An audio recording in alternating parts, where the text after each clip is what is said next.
Just one more quick update about the towel bars and the towel ring. Remember I told you they were going to need Allen wrench, and it would probably be one of these really tiny ones, but sometimes you might get lucky. I happen to look up underneath there. I don't know if you can see that or not, but it's a slot just for a small tiny screwdriver. And of course, yes, I do have a small screwdriver, and I'll be able to undo those. Now, when you install these, when you get ready to put them back on, you always want the little set screw on the bottom. It cracked me up. One time I seen them and the screws were up on the top. Well, that's because they had it flip-flopped around. This one should go over there, this one should go over here. And I'm looking at this towel bar, and there's a seam right here. This one here, there's no seam. You know why? Because the seam's supposed to be on the back side. So when I put this back up, I'm going to flip this around so that that seam is facing on the back side. Okay? All right, that's all I wanted to show you. I guess I don't need my Allen wrench set after all. And so when you have your nail bag and stuff, I always carry that small little screwdriver, and I have another screwdriver. This one here, this one's too big, and it happened to be longer. I tapped on the end of it one time, and it pushed down back inside of there. But you've got to have a little tiny one. Okay, and like I said, I'll be able to get it with this, but what I need to do is remind myself that next time I'm at the store, I need to get a new one. Or if you've got some files, you can file this and then refile the end so that you get exactly what you want. But you know, if I didn't have a little screwdriver like this, how would I be able to take these off, right? Allen wrench wouldn't do it. And I just don't like painting around these. Okay, once I pull them off, then when I get ready to paint with the paint roller all the way up, all the way down, you see what I mean? Then you don't have that mark all the way around this with your paintbrush going through here. And see, with this, you'd have to put your weenie roller up this way, just up to here, and then work from here up. And after your paint dries, you're going to see where your stop and go marks are, and then you're going to have to cut this in really nice without hitting the sides and stuff. Nothing doing. Just take those off. Spend a few minutes to take them off. It doesn't take long to do that, and then you're good to go with your roller. Okay, I'll show you this one. And my guess is, I just dropped my knee pad down on the floor. My guess is, after I undo this, it probably isn't going to come off until I kind of gently tap it. And see, these screws, you don't have to take all the way out. Don't take them all the way out. If you do, you drop that, and then you've got to look for it. And sometimes, it just depends how far you need to undo it, because all this screw is doing is going up underneath a little nib that then you tighten up, and then it tightens this up. So you want to get that beyond where the nib is, and so I've got to undo it a certain extent. I probably have to go this one a little bit more, and then I'm just going to kind of lift on that there. Okay, there. That's all. And see, when you put it back, it goes from the top down. You make sure you've got it hooked properly, and then you tighten up that screw, and it fits underneath the edge. Now see, these clips, I can go ahead and leave. I think I'm just going to leave the clips. You know what I mean? I could take them off. I could take them off. But the last person who did it, they painted over this, and they left these on. I'm thinking that's okay to do. Okay, if your wall is really smooth wall, no texture on it or something, you really don't want to touch this up with the paintbrush later. So with that in mind, you know, I could take those off, and that's why I brought a drill with me, and I'm gonna get it. Let's just see if I can't get these off. I brought a drill in case I needed it, and I'm glad I did to do this. The handrail's going down the stairs. And yeah, I don't know if I'm going to be able to get this or not. You know, I think I might be better off because it's been painted over, and I don't think I'm going to be able to get that. It's been painted over a couple times, probably who knows how many times. And then the thing is, if you're not careful, and if you get these screws out, you try to whack this off or take a putty knife on there, you could pull the paper of the drywall back. And now, oh man, what did I do that for? Now I've got to patch the drywall and the spray texture because I tried to pull those off. And there's so much paint on here. This bathroom's probably been painted 4 or 5 times, maybe over the last 50 years, 40 years. And so I think I'm gonna choose to leave them. All right. So I'm gonna take this next one off, same way, and then I'll take this one off, and let's see if I can get that. I'll just let the camera roll. Okay, take that. See, I almost went too far with that screw. Okay, and the last thing you want, if you're next to a sink and stuff, you probably want to pull the pop-up valve down in case you drop that screw and it doesn't go down in there. If it does, worst case scenario, you got to get underneath the sink, undo the adjustable P-trap, and fish the screw back out. Okay, so now I just have to kind of wiggle this. There. Okay, there. Okay, got that one off. See how much easier it would be, and this one has not been painted over that many times. And I think, for the sake of argument, where's my drill? What did I do with my drill? Oh, here it is. I'm going to take this one down. I think I'm going to. Then I don't have to try to Mickey Mouse around here.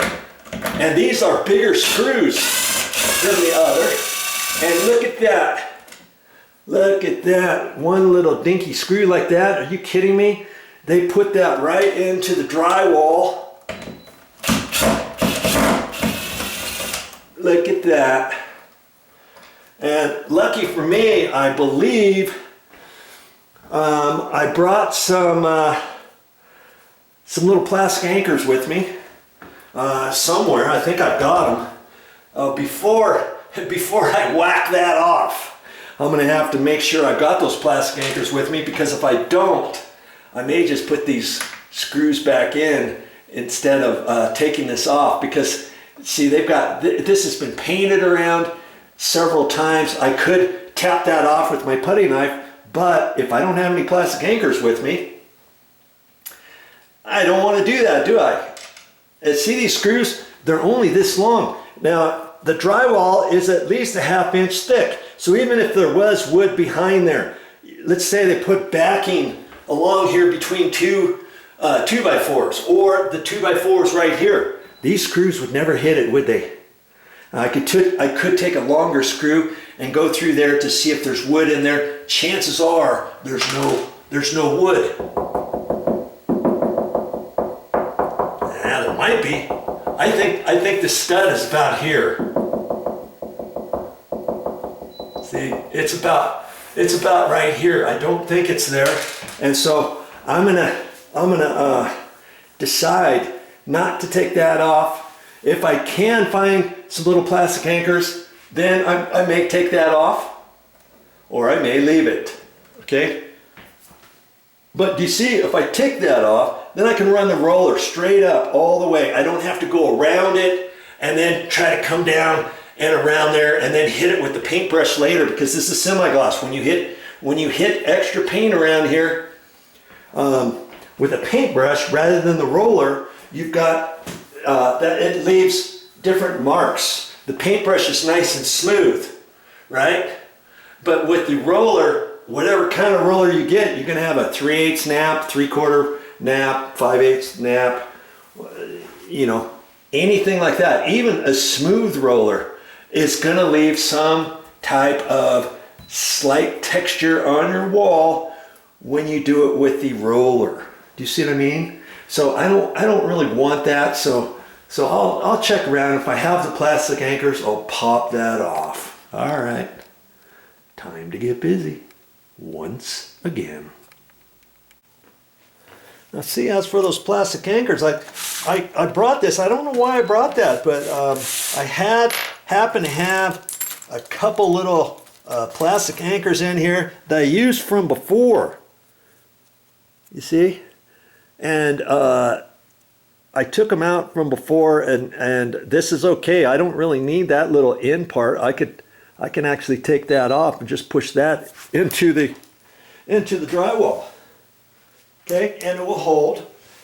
And you see, I had two different sizes. I had those, and then I had some big ones. Look how big that is. Well, obviously, I know I can't use that, or at least I don't think I could. I think I'm going to try the small ones first, and I even have some other smaller screws of that. I've got some other little screws in here. Here's a couple little plastic anchors, and see, I've got some more of those metal anchors. See how big the threads are? That's designed to screw right into your drywall. Okay, and these were old ones, and usually when I take stuff out, I try to save stuff. You know what I mean? Because you never know. Here's some more. See? Look at all of them. And then I've got those. Okay, so I'm good. I'm good. Here's a different anchor. This one happens to be metal. That's a different size. Here's some other plastic anchors. And you just never know. And you know, worst case scenario, I could go to a hardware store, but I really don't want to go to a hardware store. I want to get this thing done, and without having to stop and go and spend. So that's why I brought some bits and pieces along with me. This is kind of called going the extra mile for somebody, because could this possibly get loose later? See there? See how loose it was? I just pulled it right up. I was going to take my putty knife and do it. But if somebody put a towel on there and jerked on it, this thing would just be loose right on there. Because if you know screws, when you put a screw into brand new drywall, you could snug this up without spinning the screw. But if you try to tighten the screw, all it's going to do is spin, because your screw threads on your screws are only going into the drywall. You see what I mean? Okay, so I'm really glad I'm going the extra mile to take that off. Okay, I can clean off that excess, and I'm not going to putty up those holes, fill them up, because my bracket still goes there, right? Okay, I do see a little mark there that I'll put some putty on. I see some other marks. You know, once you start going, you'll start seeing more things. See that and that? If I see it and I paint that, guess what? Anybody else is going to see that. Is it my responsibility when I'm painting, even for a friend? Is it my responsibility or not to go ahead, and if I see something like that, I try to fix that? Yeah, that's what I'm going to do. I'm going to fix it. Okay? So you never know how long you're going to take for a project. It's not just all about slapping some paint up and painting around everything and not wiping down the cobwebs. See, that's another thing I'm going to have to do before I get done. I'm going to have to take my broom and go along the corners, because I see a cobweb up in there. You probably can't see it, and there could possibly be other areas with cobwebs here and there. So I'll take my broom, my painter's extension pole,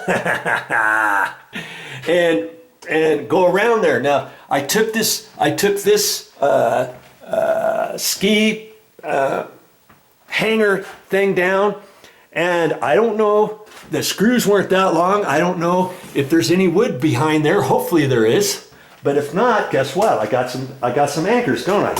And see, when I took these handrails down, everything looked pretty good except the top hole on the left hand side, this one right here, was just spinning. So I know I'm going to have to put a little plastic anchor there, and as you will recall, I've got at least 3 little plastic anchors here that I can use in a pinch. I might have to use this little metal one, but I'll try doing the small ones first, and then if that doesn't work and if something starts spinning, I can always go slightly bigger. I can't put a bigger one in, and then if this one starts spinning for some reason, I can't just put one of these in, because the threads won't stay tight to the drywall. Do you see what I mean? All right, enough of that. Back to work I go.